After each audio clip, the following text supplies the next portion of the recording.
मस्जिद पे जाकर के आप हुड़दंग शुरू कर दिए।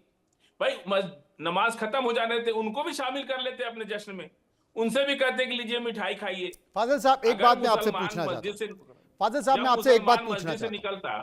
फाजिल साहब मैं आपसे एक बात पूछना चाहता हूं। मैंने ये इसलिए कहा कि क्या ये कोई सोची समझी साजिश थी? 10 बजे मैच खत्म हुआ, 10:30 बजे, 10 से 10:30 के आसपास ये जुलूस निकला। वहां जो जुलूस निकला उसमें कैसे लोग थे, क्या कर रहे थे, वो सबने देखा, क्योंकि वो वीडियो है, वो सबके सामने है।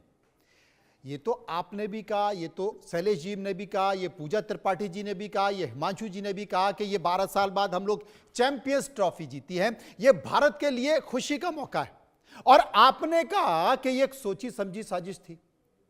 और अगर मान लिया जाए कि कुछ उस ग्रुप में कुछ उद्दंड लोग थे, क्योंकि सारे युवा थे, लड़के थे, बाइक्स पर जा रहे थे, जीत का जश्न मना रहे थे, अगर यह मान भी लिया जाए कि उसमें से कुछ शरारती तत्व थे, क्योंकि वहां के इमाम ने इस तरह का बयान दिया है कि साहब सारे लोग निकल चुके थे, 4-5 लोग पीछे रह गए थे, उन्होंने एक सुतली बम मस्जिद में फेंक दिया और उसके बाद धुआं उठा और बवाल वहीं से शुरू हो गया। मैं ये पूछना चाहता हूं कि ये तो सबको पता है कि वो जीत का जश्न था, और अगर जब भी इस तरह की चीजें होती हैं तो आप मान लिए जाए, अगर मुस्लिम जुलूस निकल रहा है मंदिर के सामने से और अगर हिंदू जुलूस निकल रहा है मस्जिद के सामने से, तो इसे रोकने के लिए कुछ मिठाइयां अगर वहां बंटवा दी जाती, अरे कि भाई चलिए जीत का जश्न है, आप जुलूस मंगा रहे हैं तो मिठाई हमारी तरफ से खा लीजिए, ये बात ही खत्म हो जाती। अगर आभास होता कि ये साजिश है तो बात ही खत्म हो जाती। लेकिन हुआ क्या, एक ने पता नहीं सुतली बम फेंका कि नहीं फेंका, लेकिन उन्होंने कहा कि साहब सुतली बम फेंक दिया था, कुछ लोगों ने कह दिया, वहां से पत्थरबाजी के भी पत्थरबाजी के वीडियो हैं, से पत्थर और हथियार रखे जाते हैं।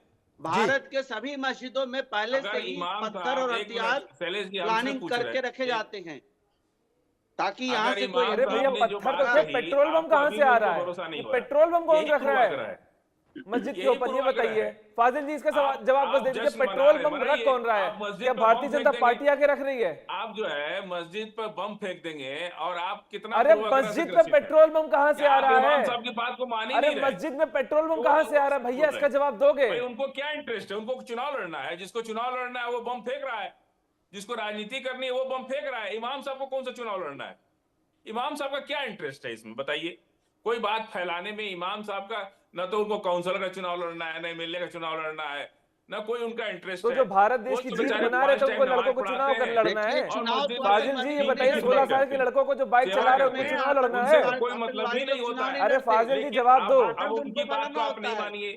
देखिए पूरे देश में लाखों मस्जिदें हैं और 140 करोड़ ने जश्न मनाया चाहते हैं, लेकिन कहीं न कहीं 1-2 घटनाएं होती हैं और ये पूर्वाग्रह के कारण होती हैं। अगर एक दिमाग में एक बैठा हुआ है पूर्वाग्रह कि भाई इसके पहले भी होता रहा है, तो उस पूर्वाग्रह के कारण घटनाएं हो जाती हैं। इसके लिए कोई बड़ा जिम्मेदार नहीं है उसको। अब प्रशासन अपना काम कर रहा है, प्रशासन खुद ही सक्षम है, वो कोई भी प्रशासन किसी पार्टी की सरकार हो, लेकिन देखिए साहब, फाजिल साहब अगर प्रशासन सक्षम होता तो उसे इस बात की जानकारी होती कि यहां से जुलूस निकल रहा है। ये बहुत सकरा रास्ता है जामा मस्जिद का। हमने अपने संवाददाता से बात की, उसने बताया बहुत सकरा रास्ता है, अमूमन यहां से जुलूस नहीं निकलता है, जुलूस निकलने का रास्ता कोई और है।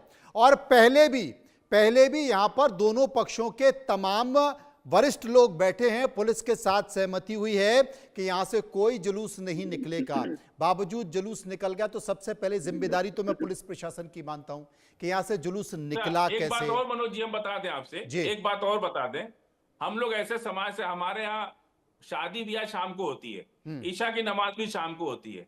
कई बार बारात जो है बाजे गाजे के साथ जाती है तो मस्जिद में नमाज और अजान के टाइम वो लोग थोड़ी देर 2-3 मिनट के लिए बंद कर लेते हैं और आगे निकल के बजाते हैं। ऐसे माहौल को हमने देखा है और यही देश हमारा है।